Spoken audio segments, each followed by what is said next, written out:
Hey everybody, great to have you back. Welcome to Higher Perspectives. I'm Anya, and I want to open conversation about a topic that has been on my mind for quite some time. It's about the moral code of energy healers and the question, do we create dependency in our clients? So whether you are a client going to energy healers, a channel, sound healer, healer by touch, light language speaker, Akashic reader, numerologist, I don't know. If you're interested in that and you every now and then go to someone who provides this service, let me ask you, why don't you do this yourself? If you offer these services like I do, let me ask you, are you sure we don't actually hinder progress in our clients? I was sitting with this a lot, and I have clients, that I kind of worry sometimes that they don't manage to find the time or energy or trust in themselves to do spiritual work, who are returning customers, which is great for us, of course. Mm, but I think sometimes they need to find their way back to themselves. And I personally don't do them any good here if I work for them. And there are other times when I really think, providers overstep a bit of their moral authority, maybe, and give ideas about, heads, I do something for you and you have an upgrade, or I can activate something in you, I can awaken your gifts, I can do this or that for you. And we need to seriously ask ourselves, is it really true? Why would you be able to awaken something in another? And why would they not be able to do that themselves? And wouldn't it not be nicer to show them how it's done? What can we do to encourage people to find the trust in themselves and have, their connection to spirit established gradually and naturally within themselves? So I really want to speak about this. And if you're somebody who's buying all this or has been paying for services like that, I want you to reflect on this. Okay, I was very open and honest, and I was asking Spirit, is this helpful what I do? Is it not hindering some of my clients to go and grow further?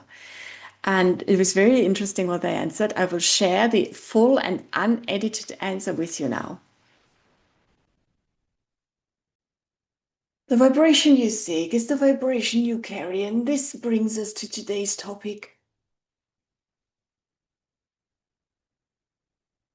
The recognition of yourself as divine beings.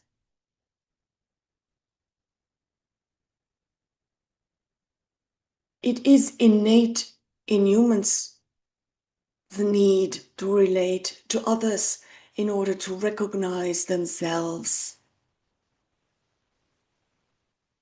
This is how human consciousness operates. It is not in itself solely an island creating a world solely out of their own divinity, out of their own divine creativity. It is a consciousness that lives in duality,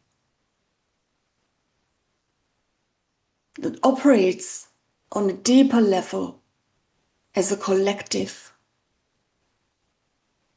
needing recognition from the other in order to know themselves and grow into the individual self.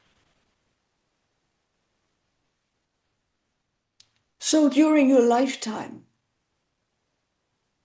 you're born out of the collective mind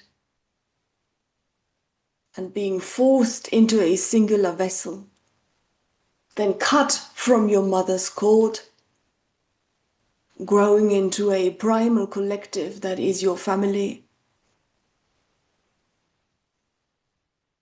moving in and out from duality and collective unity, forming the I. Then later in life, Recognizing that the I cannot live. The I is constantly destroyed. The will of the I is constantly challenged. It constantly needs to adapt, to grow with the collective in order to survive. The collective in its oppressive form, ruling the I, telling the I what it should be, how it should be done, how it should present, how it should live, what it should do, what it shouldn't do, what it should think, what it shouldn't think. And by all of these restrictions, the I suddenly forms a prison from which it needs to break free. So at one point in your life, you usually have the nudge to break free. There's little nudges here and there, little thoughts of, well, I want to express myself different. I want to be this or that. The aim of humanity, from a greater point of view, and why you all came here to experience duality, is of course to lead duality back into unity by still incorporating the I, letting it live, not destroy it. And this is what we are going to talk to about. We're going to talk to the I and the collective and how we can merge and unite you two again. Welcome, everybody. We are now here and open for any question you may have.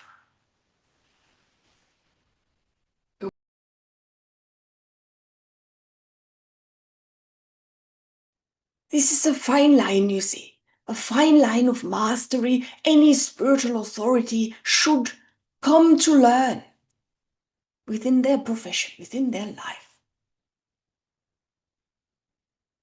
It's a fine line to be a spiritual authority, to share knowledge that is not a common in the collective. It's not a given. It's not a thought that is established.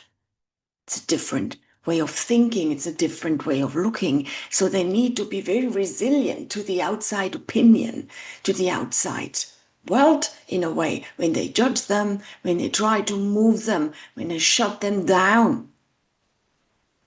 by shunning them, by demoting them, by burning them sometimes, depending upon the era. However, they need to be very mindful of the one true God they serve. That is primal divinity living in them, but living also in every human being. It's confusing on earth sometimes. And the principle that is established on your world is always that of a king and not brothers and sisters, co-rulers, co-beings, co-consciousness, being equal, but that of the one that is being ruled over. And being ruled over also means you don't matter as much as I do. Your opinion doesn't matter as much as mine. I will generously listen to you maybe, but in the end I will decide what I think is best. And in this construct, in this way of thinking, of living, of being, the guru, the spiritual leader, must differentiate themselves from, must hold themselves accountable against, only accountable to the one light, recognizing it first and foremost, not in oneself, but in all the others. A constant reminder, you're a divine being, and you, and you, and you. They are allowed, they are free, they are obligated to use anything they have within their power to remind those people around them of this simple fact.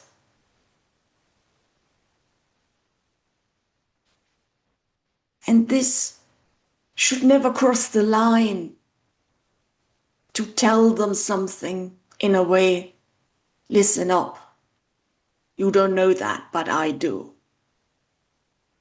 Now, you will do as I tell you. This fine line of, let me remind you kindly.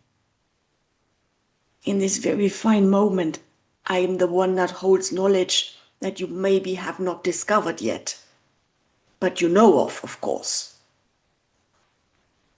They might not establish authority in the way of the world, but in universal way. One force simply overrules the other, but knowing force is force, energy can change. The role of teacher and student constantly changes. Any spiritual teacher, any spiritual authority, any of you, because you all are spiritual authorities, knows that. But the one that steps up for the responsibility of talking to a wider audience, talking to different lights, touching you in a different way, on a different scale, wanting to awaken something, always need to be reminded in themselves, of course, they are not fully asleep. I was not fully asleep. How could I awaken otherwise? You see what I mean? That's why we do not want to give you our names or our connection sometimes. We don't want to meddle with this human authority. Oh, this ascended master is more important than the other one to me. I will only listen to angels. I will only listen to Jesus. I will only listen to Buddha. You see? Listen with your own ears and heart. What's the message? Not who tells it. It does not matter, because this message is your message. Only if you hear it, only if they fall upon your ear and you perceive the meaning in your heart. Otherwise, it's nothing. It's drowning in the great noise of the world.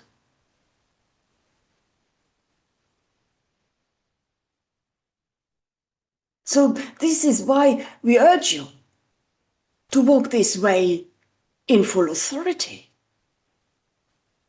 Recognize, why am I king on earth? Why? What does it really mean? Dominating, ruling? Or does it not rather mean responsibility? And first foremost of my actions, my doings, my thoughts, my dwellings, my incarnation, my energy, my consciousness.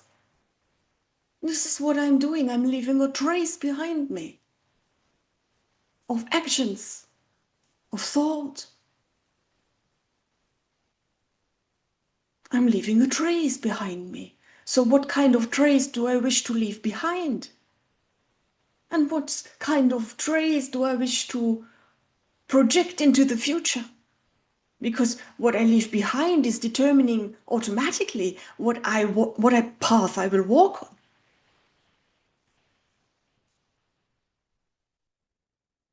But when you misstep, overstep, and misusing this great gift that you may have of insight,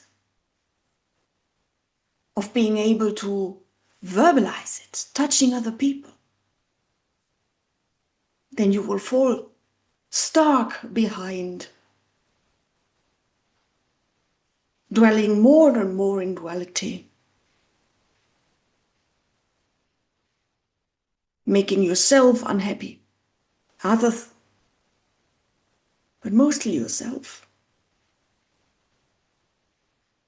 So never misuse this. Always know everyone and remind everyone, divinity is free. You're free. You don't need to go to any practitioner, any yoga studio, and pay lots and lots of money if you need it otherwise.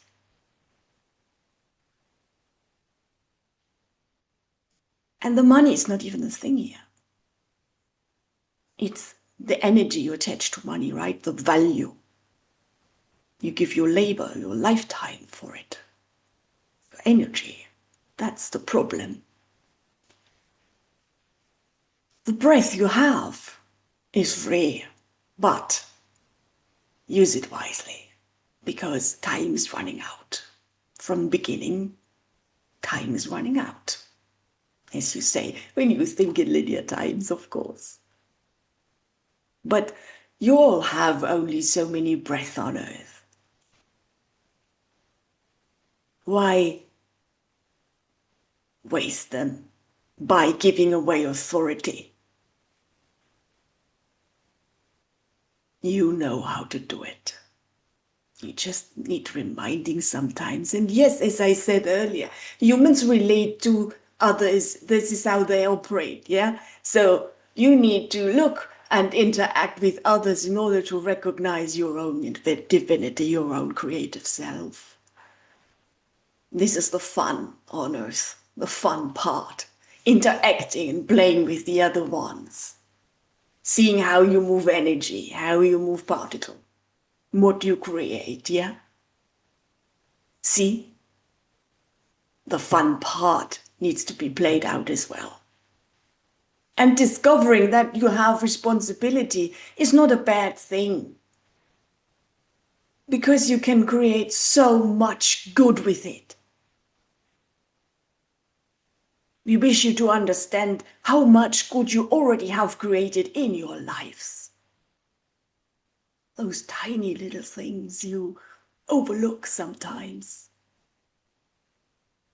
But these are the ones that count.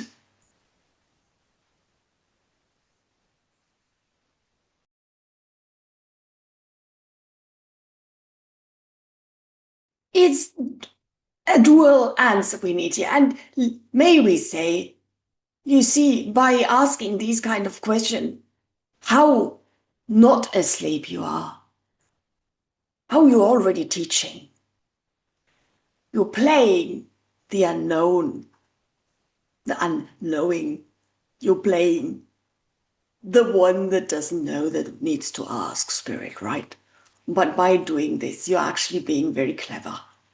You're playing a role and you know it on a deeper level. And we're fulfilling our role and we answer. But the teacher and the student are ever interchangeable roles, and by doing what we're doing, we're learning from each other, right? So when you have these repeating contact with human beings, sometimes they simply need to be more in your energy because they like it. They need to get more of this energy because they lack it in everyday life. They feed off warmth and loving kindness from a group setting or simply human contact. Being in the energy of a spiritual experience is always enlightening, is always uplifting, always more and more playing with your own particles. However, at some point, and even, your own intention counts. So when you give away your authority, you do it willingly.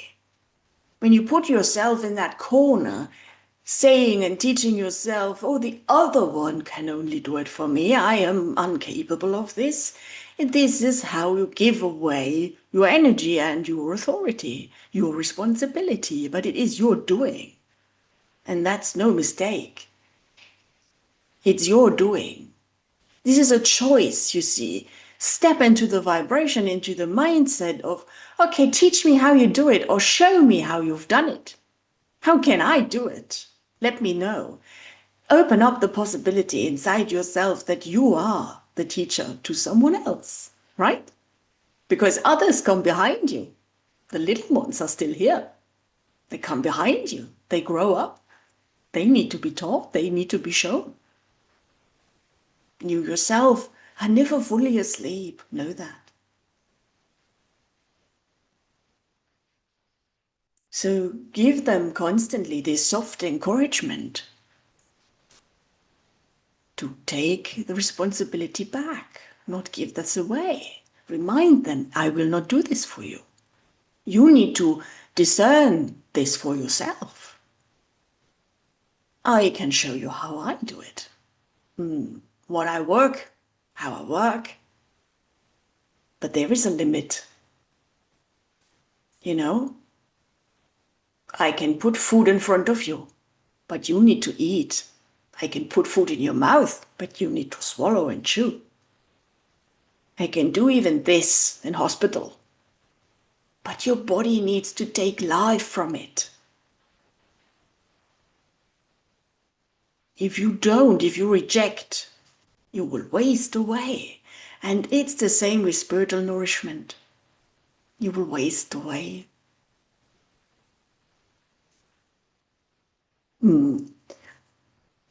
This is our answer. Thank you very much. It's much appreciated.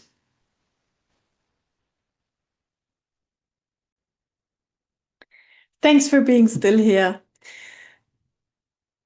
Yeah, so I think a lot of us providers or healers have a good gut feeling about, is it helpful what we do? And you as a client, you should also have a feeling of, is this really helpful for me? Do I take something from this that is nurturing, that is positive, that is giving me strength? Is it empowering? If you don't have the feeling that your healer has done this for you, seriously ask yourself, is this the right healer for me? Also, it's always good to ask yourself, what do I want from this person? What can I not get on my own? And also, how can I establish going on a deep and trustful connection to spirit, my own team, my own intuition? How can I be free of needing advice? And where does co-creating begin? So I really changed my wording here. And when I do have a client, I make them aware that we are co-creating now. It is not that I'm channeling for you, I'm channeling with you. And I want you to feel part of this. We create a shared mind, and the client is invited to get visions, to get insights and imagery and things that I do not provide in the channeling, or maybe don't pick up on. And it's really important to have afterwards a conversation. The client should be able to word how they feel, how did they receive this, exchange views on this, and really give authority back to some degree. That is something I find deeply, deeply helpful. To have a conversation, really, and not just a passive feeling. And what you bring into any interaction with any human being is you. You are unique energy. And this is something that is worthy of respect, of love, of gratitude. So even as an energy healer, as a provider of some kind, the role of student and teacher, of giver and taker, is not as fixed as you may think. And I always take something from interacting with a client, Usually I have clients that share the same topics that I do. They feel drawn to me and I feel drawn to them, for some reason. And it may be that we know each other from a different life, or that we are star family, soul family, connected in some way, or that simply our topics in life overlap. So this is a fine line of, being in your authoritative role, maybe as a giver, as a provider, as a healer, and leading the client through a session and making them feel secure and comfortable and taken care of in a way. But not overstepping this boundary of, taking something from somebody in a vulnerable state that they're not aware of. And I think you all have a very good feeling for that and about that. And every one of us has to answer to themselves, in regards to advertising or social media. How loud and noisy do you wish to be? How honest are you wording this? Maybe how lame sometimes or how boring, I have a feeling that if I'm not glaring and blaring, that nobody is clicking my videos sometimes. But in the end, I don't mind, because I think, okay, I can only deliver as honest and truthful as I possibly can. And if somebody's not attracted to that, then that's fine. But I really want to be mindful and have this conversation with returning customers or returning clients who I feel did not manage to establish their own connection to spirit, to their own team maybe, did not manage to create the trust in themselves or pick up on these finer notes that spirit sometimes gives us as hints. It's really so important, guys, that you know that you don't need anyone else. Life and divine inspiration is truly free, and these middlemen, like mediums, they provide services, yes, and sometimes they're helpful, yes. It's like going to a doctor. Sometimes this is helpful and sometimes it's not. It was a waste of time maybe. But you should not feel like an object, and you should not feel like you have to cash out a lot of money for nothing, or, does somebody tell you what you need to hear or want to hear? Or does somebody really challenge you and give you nuts to crack? Also important. Yeah. So you have heard all this for yourself. Please get back to me if you wish and have a conversation. Let's open this discussion. I think it needs to be had, actually. All right. I hope I gave you food for thought, and I hope to see you next Friday with a new video. Oh, it will be an energy update, I guess. Yeah, August is nearing. Looking forward to that, actually. See you.